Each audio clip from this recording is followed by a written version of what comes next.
حامدا ومصليا ومسلما أما بعد فأعوذ بالله من الشيطان الرجيم بسم الله الرحمن الرحيم تبارك الذي جعل في السماء بروجا وجعل فيها سراجا وقمرا منيرا صدق الله العلي العظيم. Respected President and Honorable Director, distinguished principal, teachers and esteemed audience, firstly, I would like to welcome all of you with Islamic greeting. Assalamu alaikum wa rahmatullahi wa barakatuh.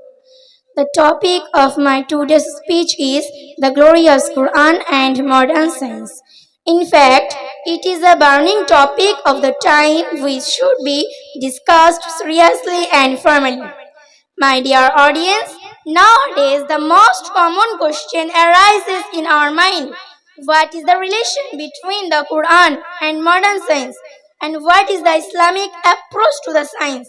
So, first of all, I would like to tell you that the glorious Quran is the last and final revelation of Allah, which was revealed to the last and final messenger Muhammad sallallahu alaihi wasallam. The Holy Quran claims that it's the word of Almighty Allah. All the words of Holy Quran are the words of Allah. No change has been made in it, nor is anything missing from it. My dear fellows, according to Albert Einstein, was the physicist and Nobel Prize winner. He said, "Science without religion is lamp, and religion without science is blind."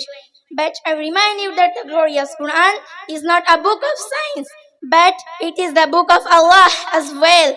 As I would like to tell the all inventions, creations and discoveries were mentioned in the glorious Quran 1400 years ago. Allah subhanahu wa ta'ala says in Surah Al-Furqan, chapter number 25, verse number 61, تبارك الذي جعل في السماء بروجا وجعل فيها سراجا وقمرا منيرا. It means, blessed is the constellation in the skies and placed therein a lamp and a moon giving light. My beloved listeners, today European philosopher and scientist says that the earth stands in the center of universe and every other body like the sun and moon move around it. Whereas it was told in the glorious Quran 1400 years ago. Allah subhanahu wa ta'ala says in Surah Al-Anbiya, chapter number 21, verse number 33, وَهُوَ الَّذِي خَلَقَ اللَّيْلَ وَالنَّهَارَ وَالشَّمْسَ وَالْقَمَرَ كُلُّ فِي فَلَكٍ يَسْبَحُونَ. It means, and it is He who created the night and the day and the sun and the moon, all heavenly bodies in orbit are swimming. Honorable gathering, stories witness that Islam gave a lot to the world in terms of science, art, medicine and culture. Muslim doctors and scientists thought deeply over the Quranic verses and they discovered various new things in the light of Quranic verses. It's reported that our Prophet Muhammad said, "There is no disease which has not seen a cure."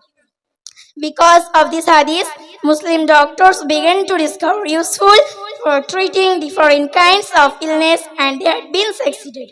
Esteemed audience, at last, I would like to tell you that the glorious Quran and authentic hadith do not need science. Rather, science and technology need these sources to justify themselves. The Quran does not approve of modern science, but it is the founder of modern science and technology. Distinguished guests, here I am going to conclude my speech. May Allah give the real text of Quran and Hadith. Ameen. Wa akhiru da'una anil hamdulillahi rabbil alameen. Assalamu alaikum wa rahmatullahi.